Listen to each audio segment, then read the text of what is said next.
함께 보겠습니다. 하나님의 말씀은 창세기 1장 1절에서 5절 말씀입니다.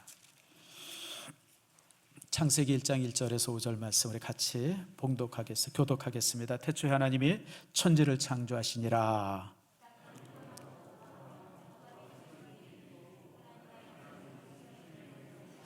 하나님이 이르시되 빛이 있으라 하시니 빛이 있었고,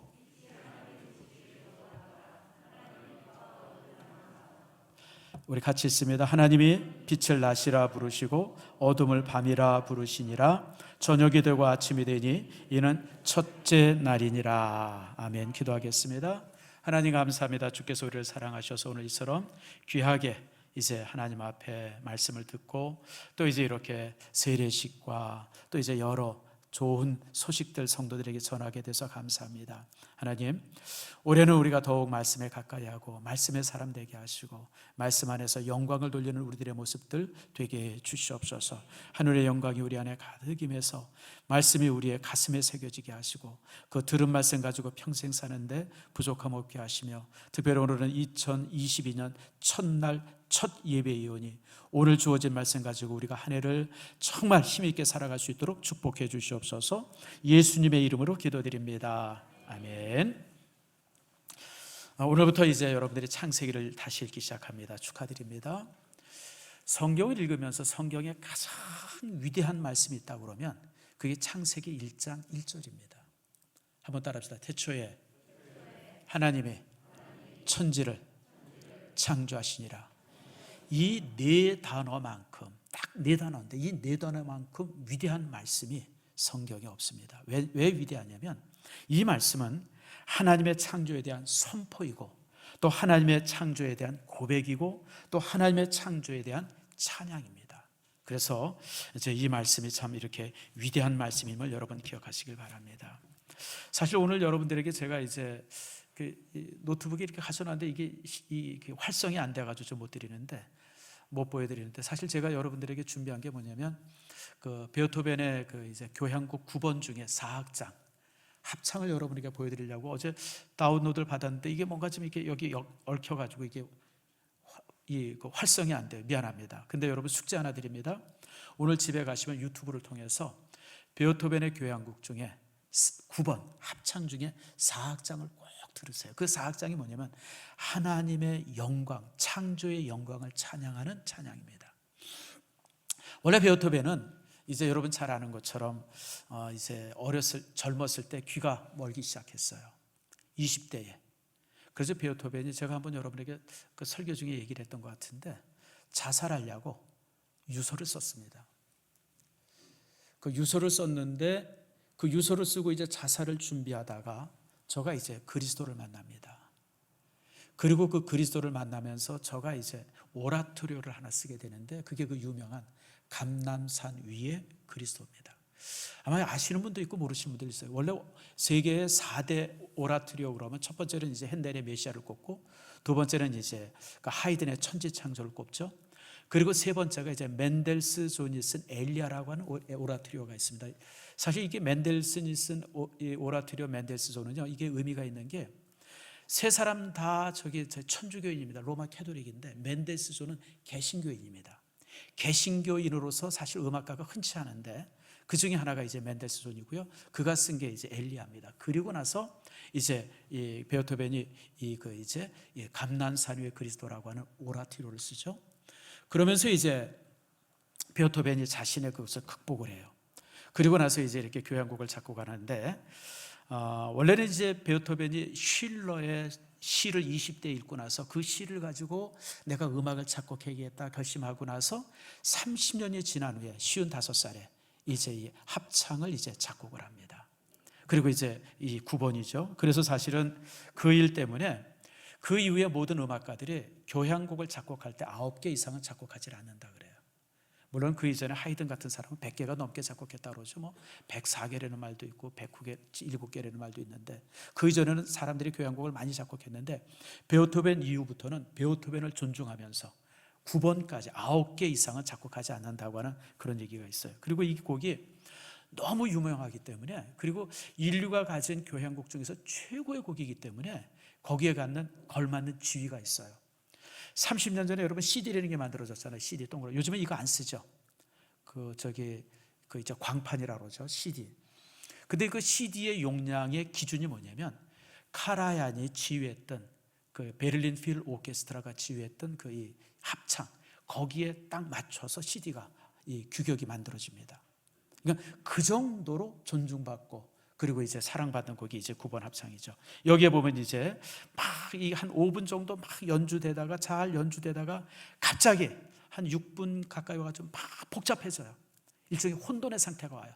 그게 한 3, 4초 자고 막 그러다가 바리톤 가수가 딱 나와서 외칩니다. 친구여 들으십시오 라고 하면서 이제 독창하면서 그리고 음악이 이어지죠.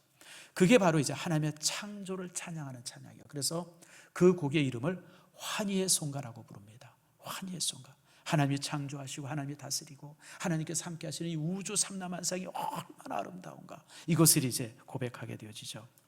그래서 여러분, 이 베토벤의 교향곡 9번째 합창, 그 중에 4악장은 최고의 음악으로 우리 인류 안에 남아있는 유산입니다.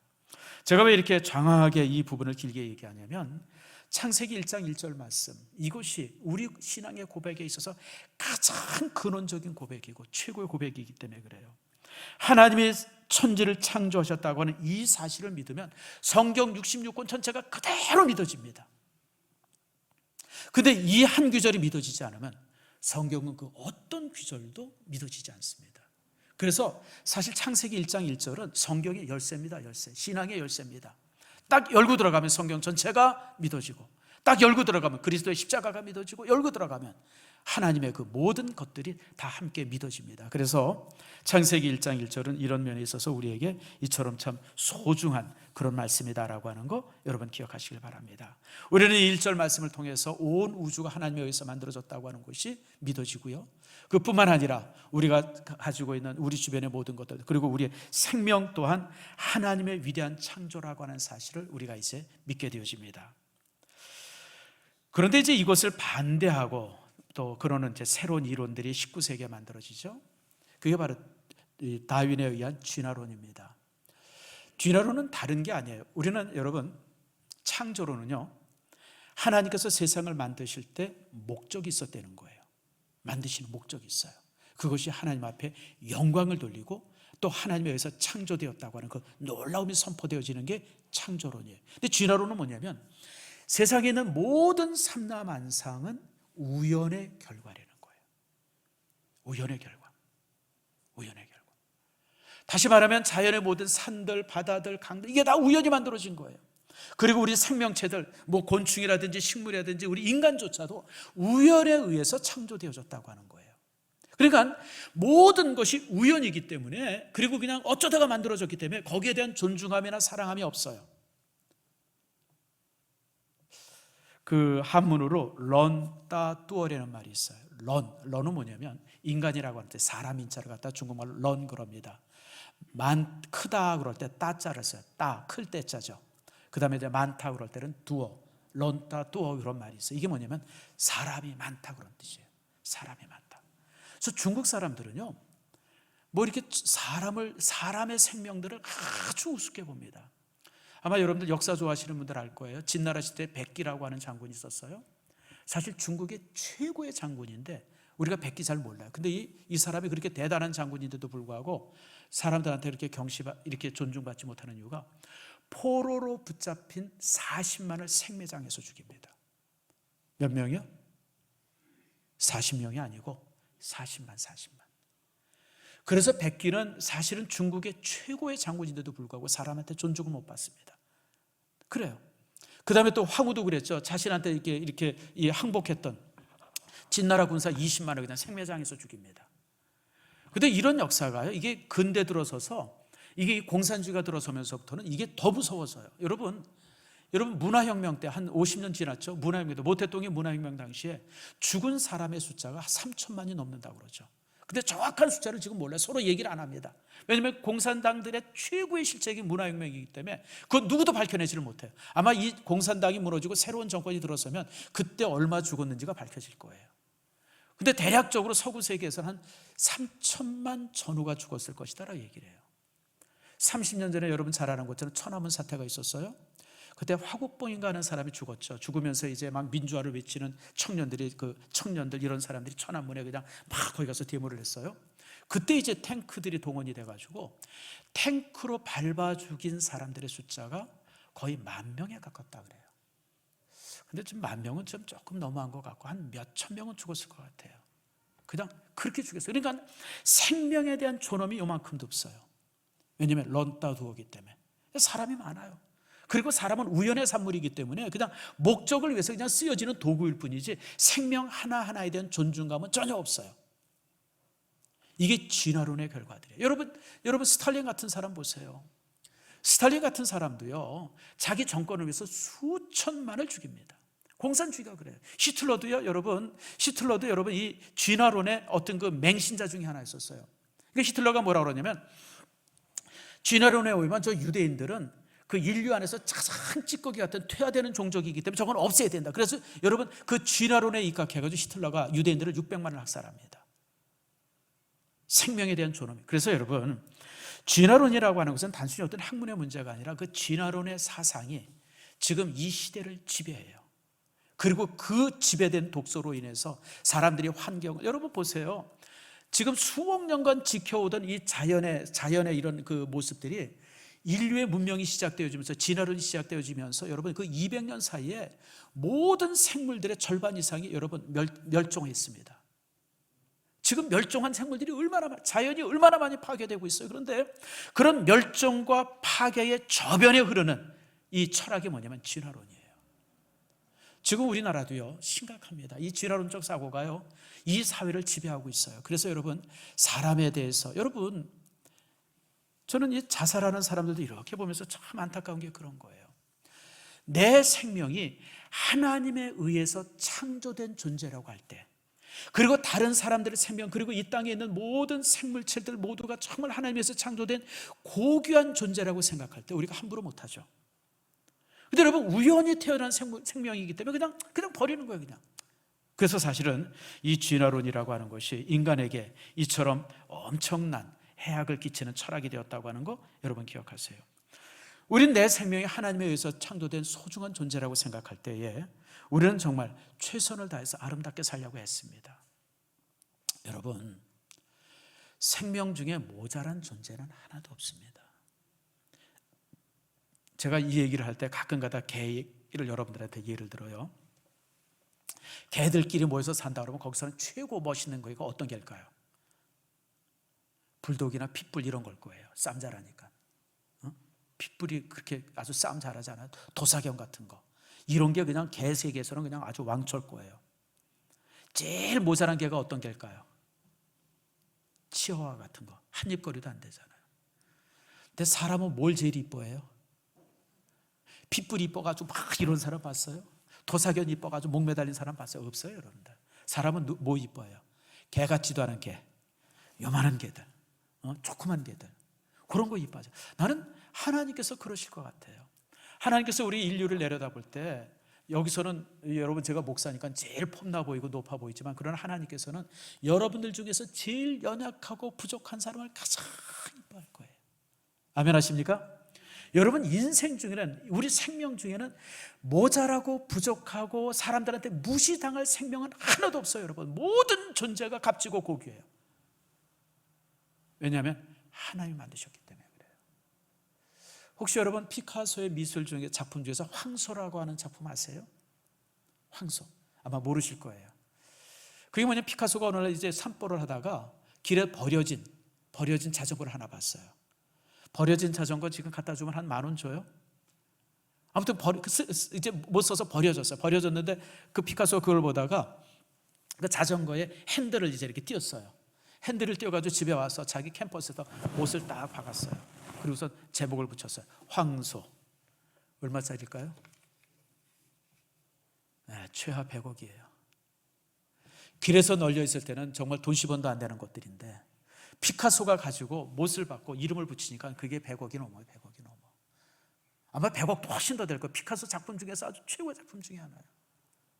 혹시 여러분 그런 작품은, 내가 작가 이름은 잊어버렸는데 남자 변기에다 이름을 써서 전시회에다 내놨어요. 이게 100년 전 일인데 서양 미술사에서 아주 획기적인 변화를 가져온 작품이었었어요. 남자 변기 새 것 해봤자 돈 10만 원 가나요?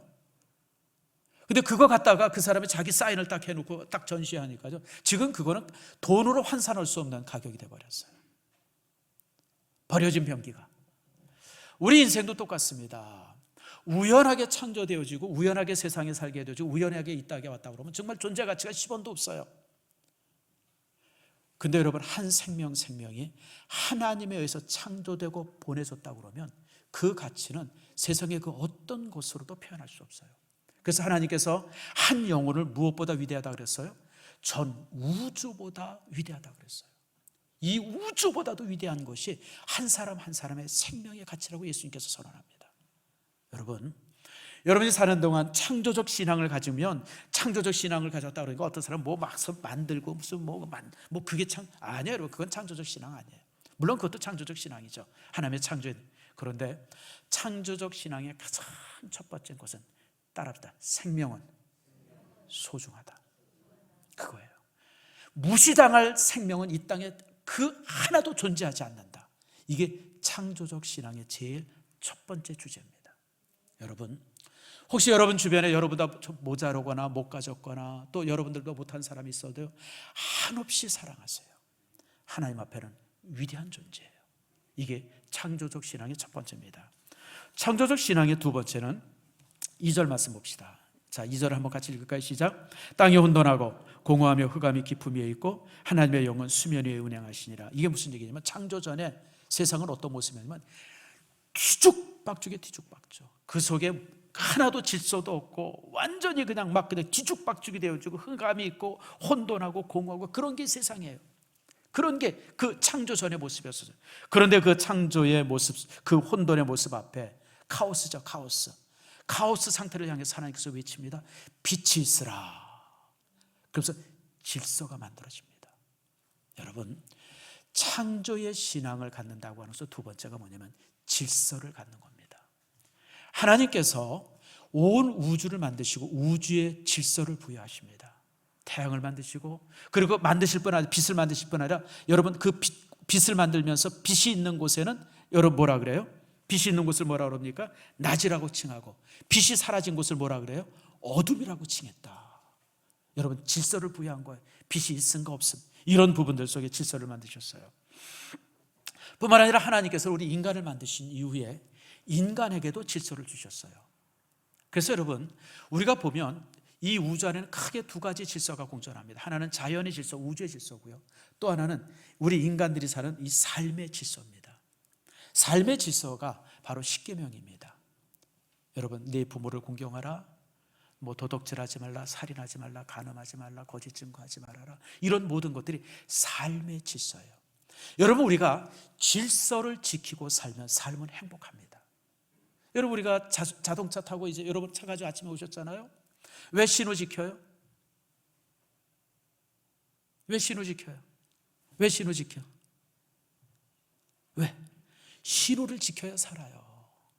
신호 안 지키고 빨간불일 때 그냥 막 지르, 야 내가 누군데, 내가 그냥 내가 누군데, 그냥 신호 안 지키고 그냥 막 가면 바로 죽어요. 바로 죽어. 그러나 신호를 딱딱 지키면 행복해요. 마찬가지예요. 자연의 질서를 지키고 살면 행복합니다. 인간의 질서를 지키고 살면 행복합니다. 근데 바로 이 자연의 질서를 어기면 그때부터 인생에는 불행이 찾아옵니다. 그렇잖아요, 여러분들. 인간이 여러분 산업화되어지면서 지금 자연을 얼마나 많이 여러분 지금 이렇게 훼손시킵니까? 그게 지금 인간의 삶에 오잖아요, 여러분들. 여러분, 이상기후들이 지금 얼마나 많습니까? 우리가 자연의 질서를 파괴해서 그래요. 인간도 마찬가지예요.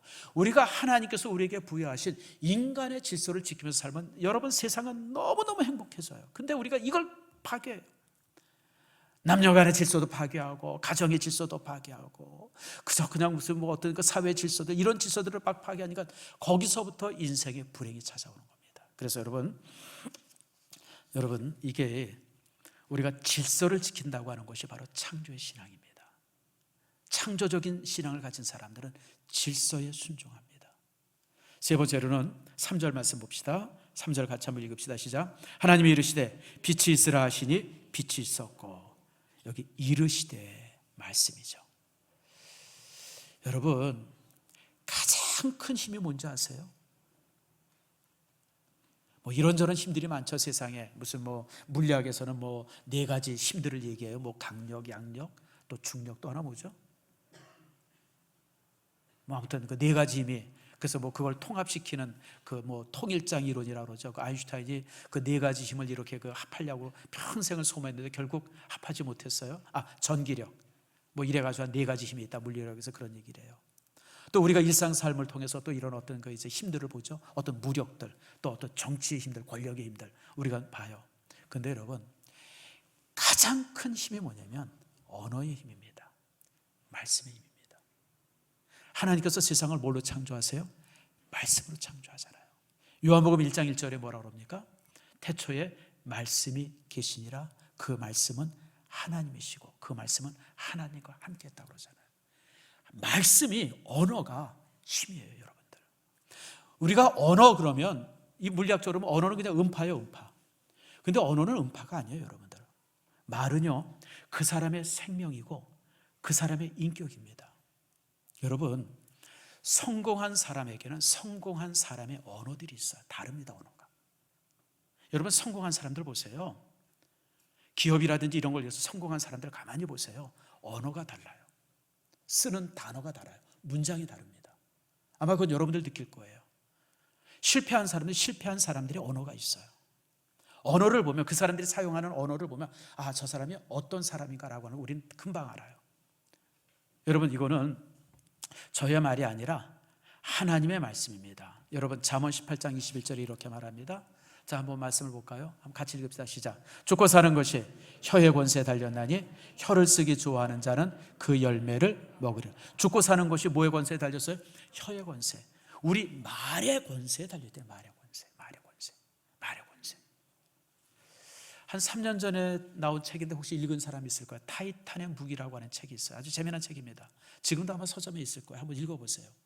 타이탄이라고 하는 것은 뭐냐면 거인 아닙니까? 거인, 옛날에 거인 종족을 갖다가 타이탄이라고 그랬잖아요.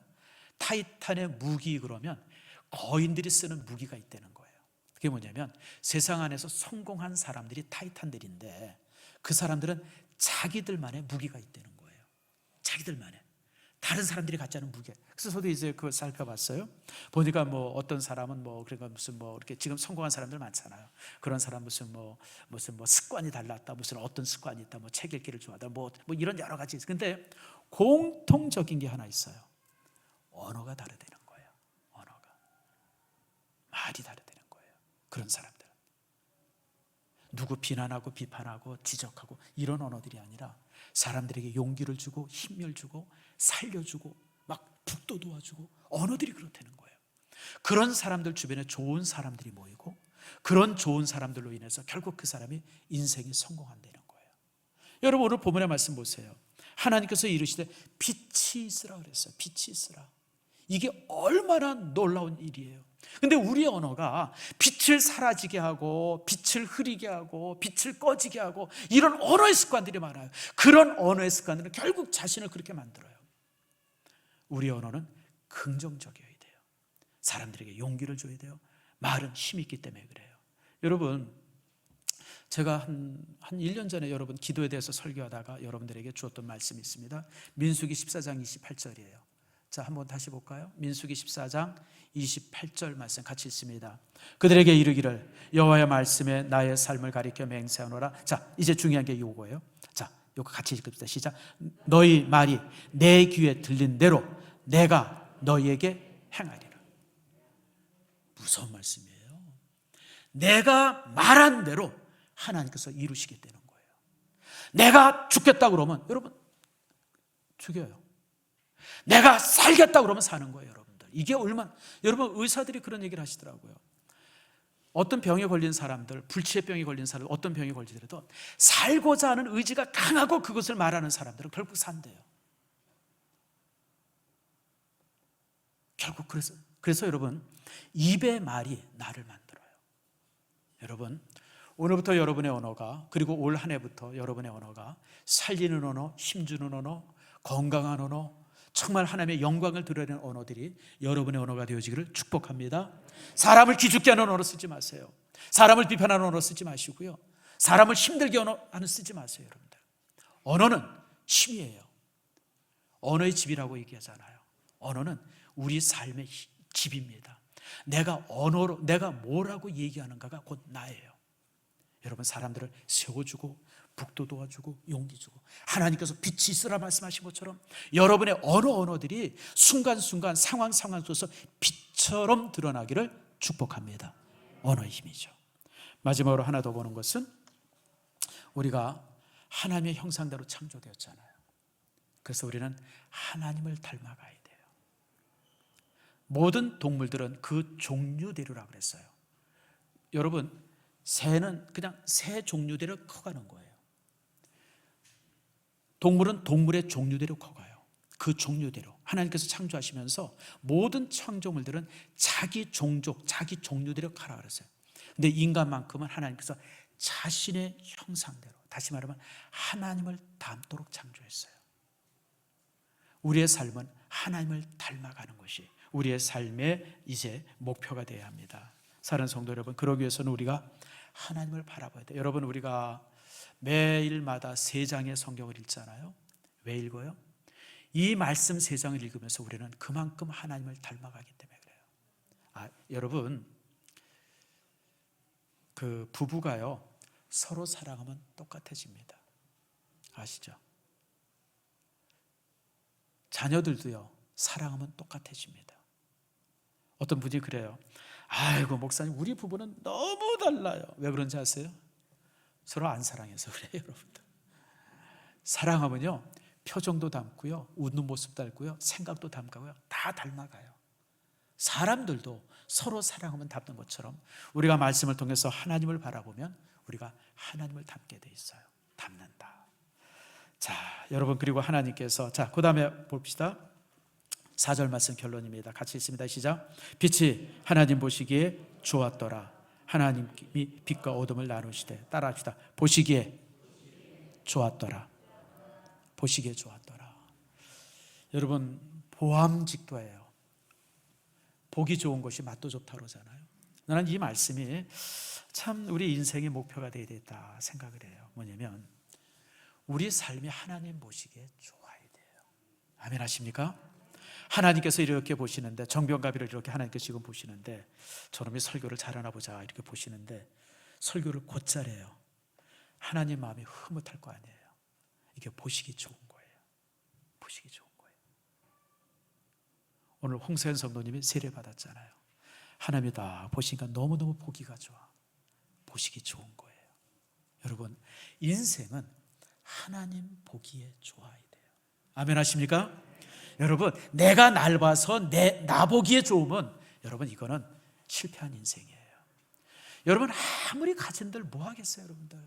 작년에 돌아가신 그 이건희 씨 같은 분들, 여러분, 유산을 20조를 남겼지만 손에는 1원도 못 들고 갔어요.